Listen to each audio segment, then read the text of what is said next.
Hello. We wanted to reach out and give you the information that we learned from our membership survey that we conducted a few weeks ago. We've asked Dr. Larry Pfaff to go over the results and present them to you with a short video. Attached to this email will also be a link to a 4-question follow-up survey that's just going to help clarify some of our results and also make a request. If you have any questions, feel free to contact us over Facebook or through the email. I hope you all have a wonderful holidays. Take care. Thank you for the introduction. Let's get started. I'm here to help share the MMHCA member survey results. And the purpose of this meeting is just that, to give everyone the feedback and what the membership said about MMHCA as an organization. My agenda for this presentation is, first of all, to give you a short overview of who I am and how I got here, and then present the data to you, summarize some conclusions and recommendations that come from that.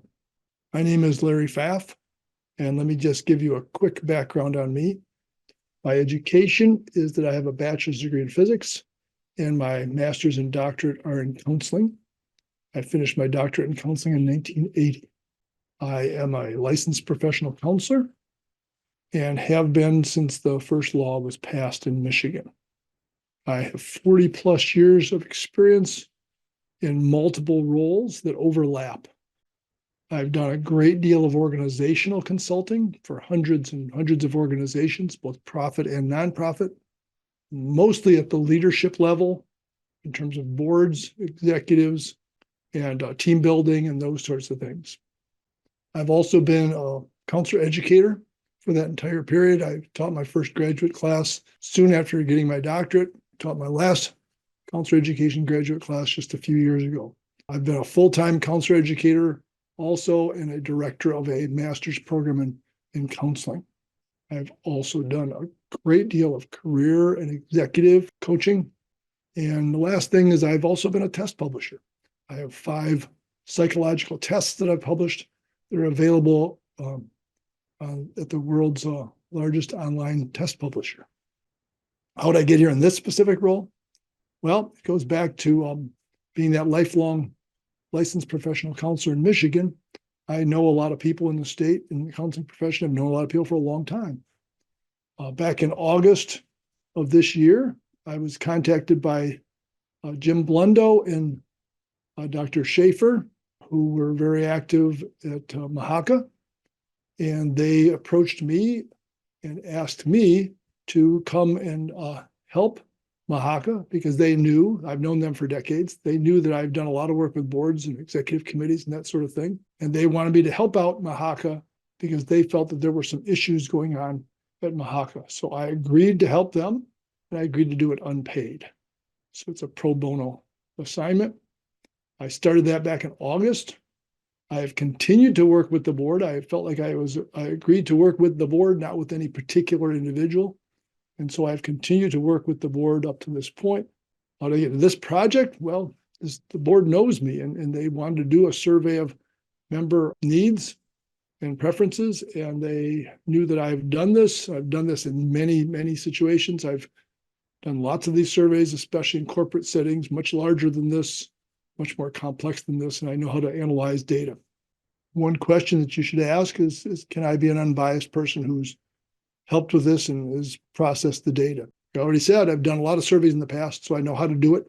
I know how to contain the bias, but you still have to be very cautious, especially with open-ended questions. I am unpaid, continue to be unpaid, so I have no financial interest in any of this. In fact, I'm not even a member of MMHCA, so I don't have an interest from the member's perspective. I am an LPC and a counselor educator, so I think I understand the counseling field. And I'll tell you a little bit about later, I am going to be using some analysis processes to help reduce that bias, especially when we get to the open-ended types of questionnaires. So let me just talk a few words about the process that took place. I helped the board for both designing the survey and at this point, analyzing the data. They made suggestions and what types of things they'd want to know from the membership. I advised them to keep a couple things in mind to keep the survey easy to complete. It shouldn't be just about identifying problems. It should be identifying strengths of MHCA and also looking at future needs. So what does the organization do and has done well?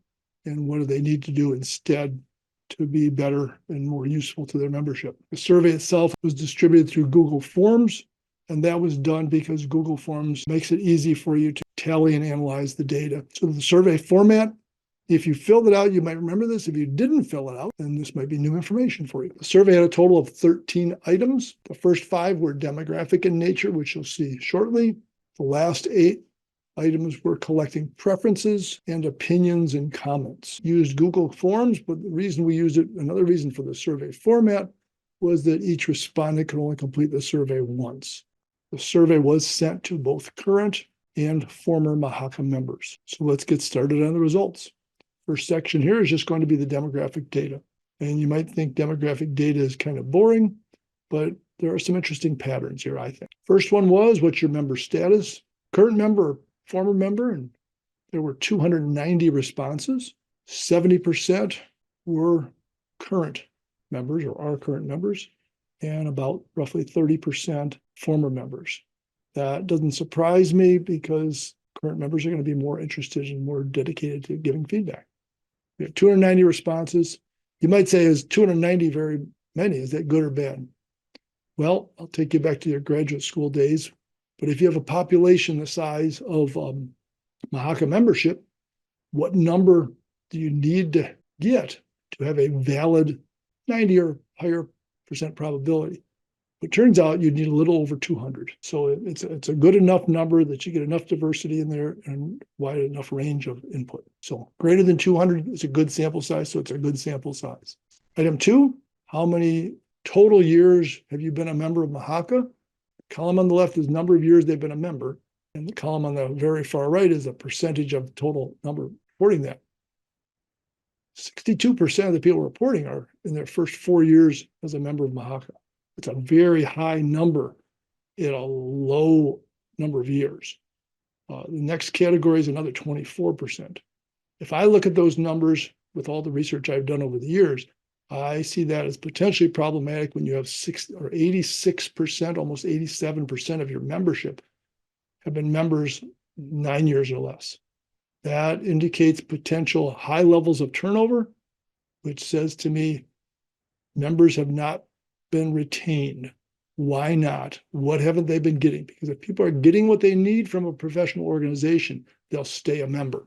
If they're not, they leave. And this troubles me in terms of the amount of turnover this implies. People's licensure status, this shouldn't be a surprise. 86.2% said they're an LPC. 8.6% said they're LLPC. How many total years have they been an LPC and an LLPC combined? This gives you a wider range. So on the left column, the number of years they've held their license, and the percentage is a lot more spread. So we have a lot of new members of MHCA, but they might be from different periods of their career. And the mean number of years as a license holder was around 15, close to 15. It's their primary work setting or work settings, because again, they could check all that apply. 64% of respondents said they're a private practice therapist. 44% said they're a private practice owner, because you could check more than one. So these are going to tally up to more than 100%. Then community mental health, next category, then school counselor, and hospital healthcare setting, and so on. Now let's talk about the results in terms of the preferences area. If you filled this out, you will perhaps remember that the first item in this area was about what are your preferences? And you were asked to rank order 7 areas from highest to lowest priority.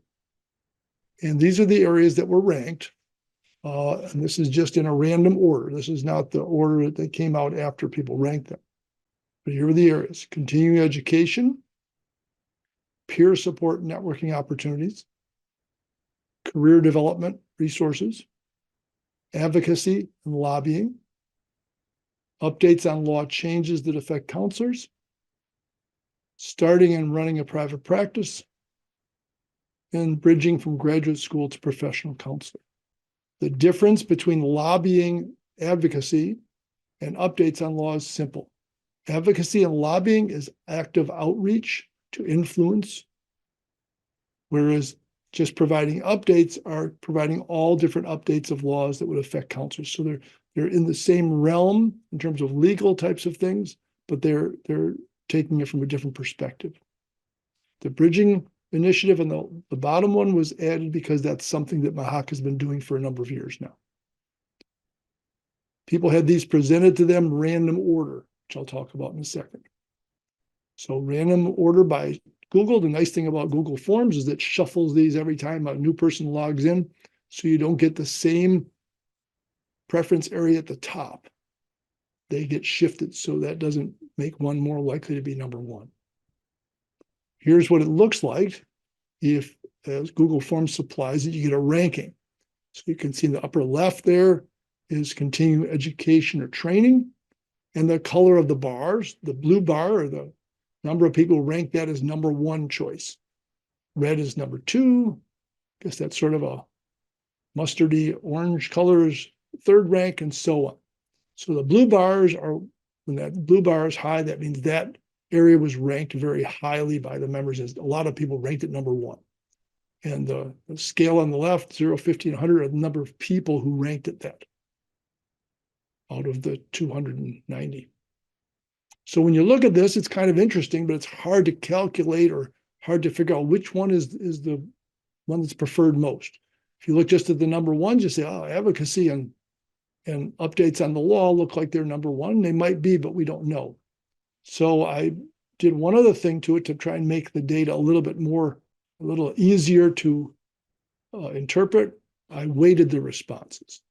So we weighted, if a person ranked a preference or a category as first, that category got 7 points, and then second was 6 points, and so on, so that every preference got ranked 1 through 7 with points attached to it.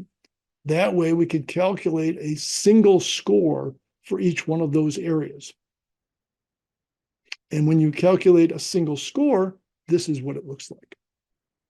So legal updates get a weighted total score of 1625.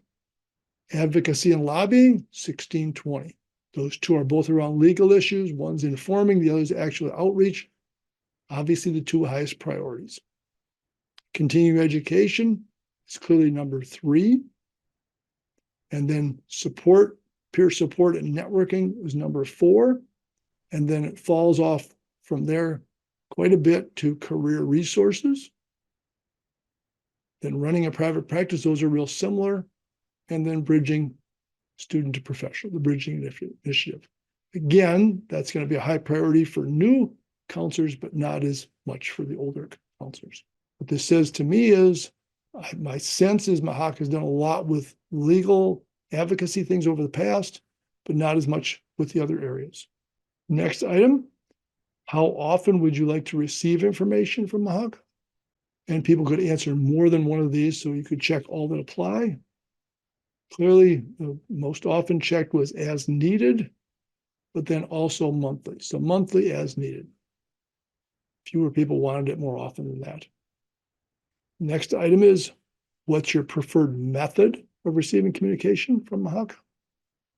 And clearly the preferred method by 281 out of 290 people was email. Again, they could check more than one. So email and then newsletter. Anything else? There were a few other mentioned, but they're all below 1%. We asked 2 questions about the Counseling Compact.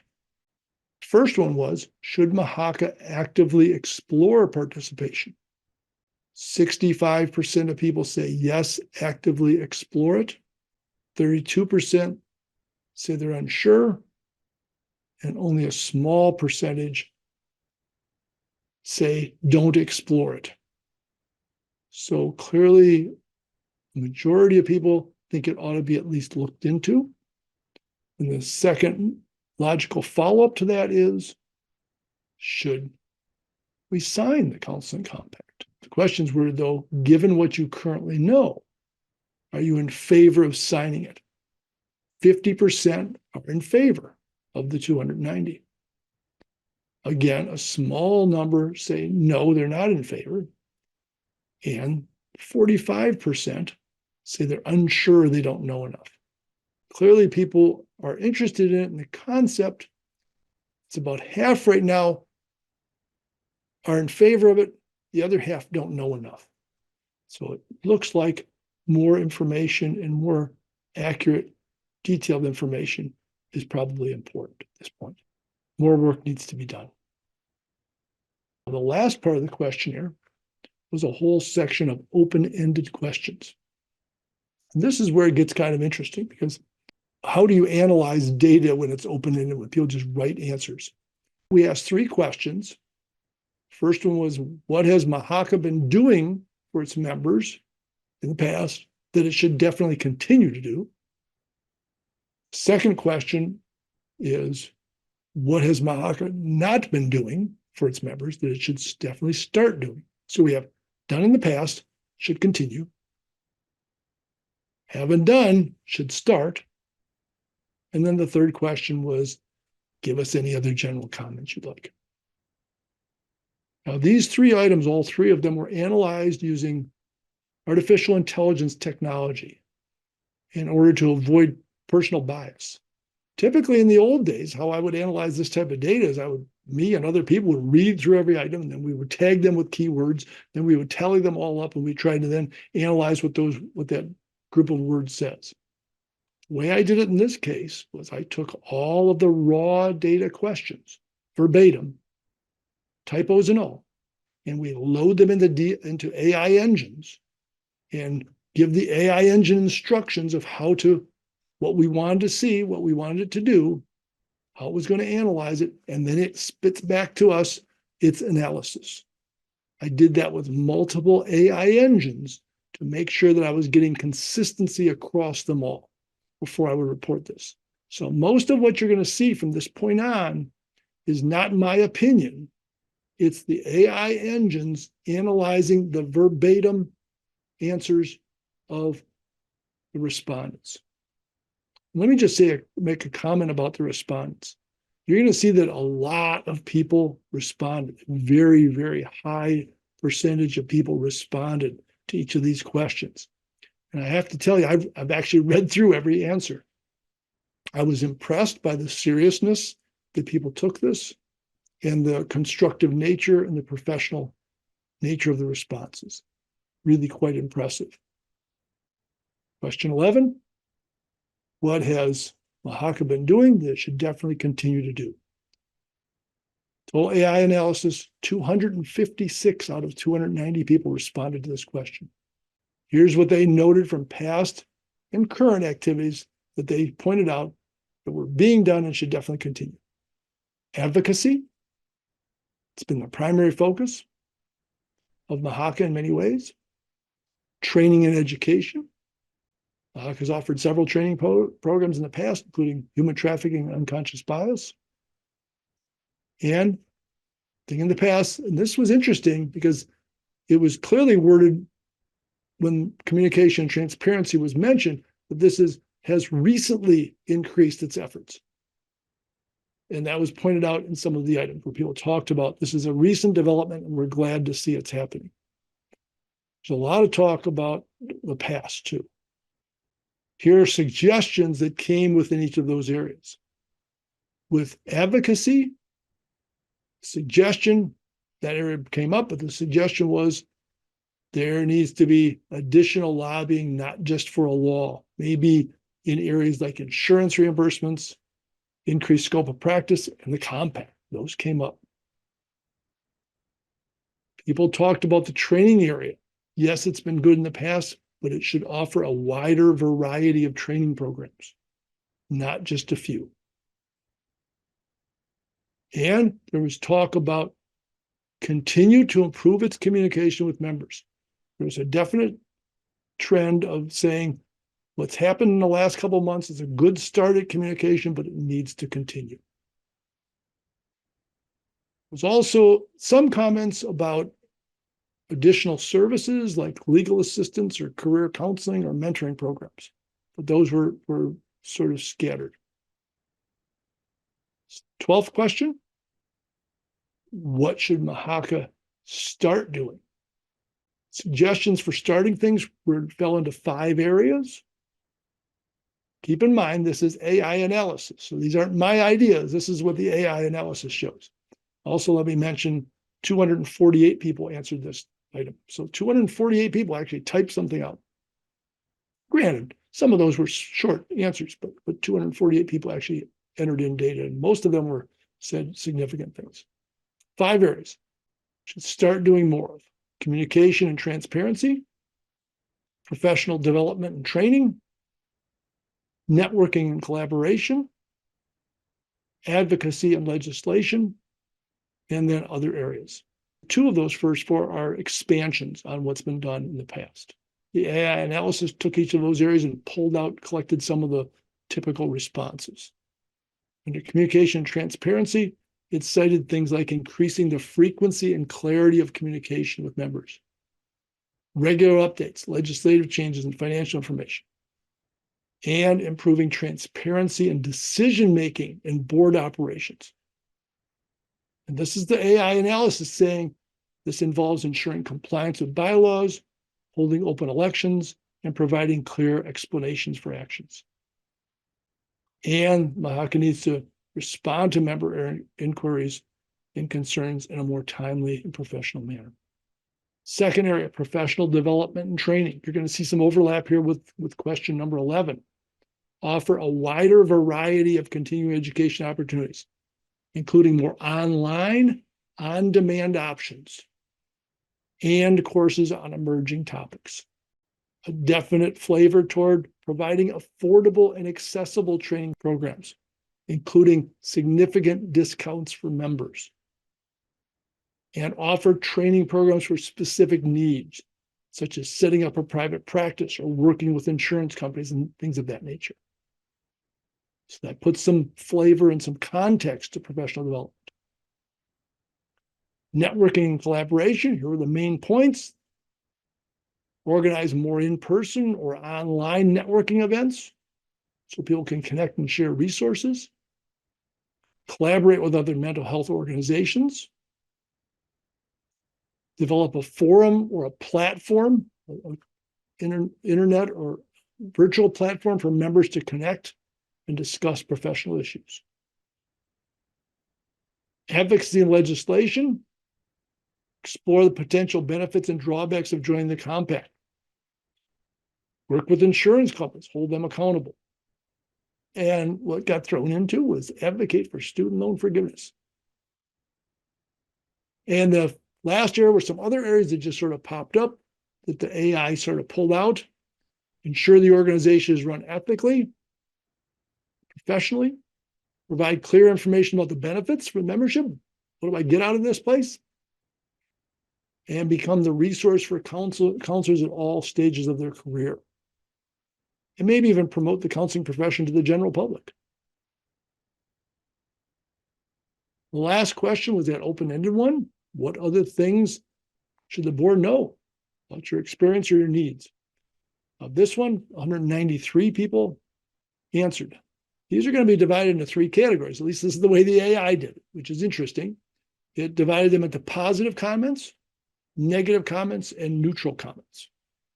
So here's a flavor of the positive types of comments that were drawn out. People were impressed with the entire board and the transparency they're showing. They're thankful for the opportunity to do this type of input. Appreciation for the new board's efforts to bring MHCA back to a credible professional organization. Excited about the new board and the direction they're taking the organization. Grateful for the current board's work to fix a difficult internal situation. Hopeful that the new board will provide the leadership that the profession needs. Those are the positive types of things. And appreciate the member-run organization and the board's hard work, the movement toward being member-run. And a few people said they just like the organization. They're excited about the future. Those were the positive comments. These are the negative comments. Concerns about past lack of transparency and communication and finances. Frustration with lack of benefits. and value for the membership. People talking about being ready to drop their membership due to a past lack of communication and professionalism. People were disturbed by the former executive director and some other members who have made the transition process a mess. And there's deep concern for the recent turmoil and division. So if you contrast those first two sections, the positive were about actions that have been taken, seem more recently, and the negative is pointing further to the past. But there still needs a lot of work to be done. Confidence in the organization has been shaken with those recent happenings. Neutral suggestions, about 31%. So I don't know if you noticed, positives were 37%, 32% negative, 31% neutral. So about a third, a third, a third. Here are the neutral types of things that AI pulled out. Sounds like a repeat from the first two, doesn't it? More affordable and accessible trainings, such as recordings for on-demand. Make the website a one-stop shop for information and resources. Advocate for insurance reform around clawbacks. Offer free CEUs and potentially legal counsel. Provide more transparency and clarity. Have a database for MMHCA members for networking, an online database. And more transparency on how MMHCA operates. And there was some concern by more than one person voiced about lifetime memberships and the potential misuse of funds. So this last question, you can see positives were about what it seems like the direction the organization's going. Negatives, a lot about past events, and some of these neutral suggestions fall in with things about trainings and some of the other things mentioned in the first questions 11 and 12.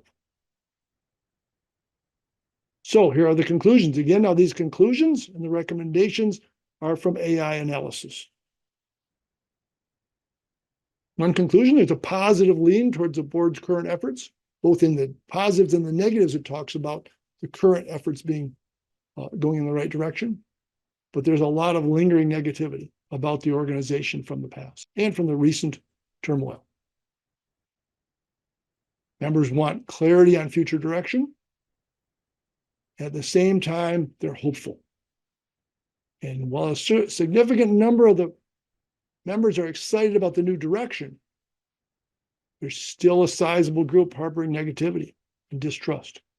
So the organization needs to address these concerns head on to build trust and foster unity among its members and move past the turmoil. There needs to be some reassurance that the organization is on the right track with sound ethical leadership. Some recommendations: focus on member benefits and needs. Members want tangible value for their membership. Affordable training, resources, networking opportunities, information, things like the compact, and even advocacy needs to be taking several steps further, not just passing the law from 4 years ago. Transparency and communication. Members want clear, consistent communication about what the organization is providing for them and about their finances and the issues facing counselors. Another recommendation is the board should continue to reach out to members to further clarify these areas. And they need to address directly past issues, especially the recent turmoil. And all of this combined means rebuilding trust, showing a genuine commitment to ethical leadership and financial accountability. And do that while encouraging member participation and feedback. All of these things are possible. It's going to take work on the board's part. It's also going to take support from the members, a willingness to create an organization through joint effort that will be really good for Michigan counselors. That's the end of the report. I want to personally thank you for your input. Thank you very much for listening.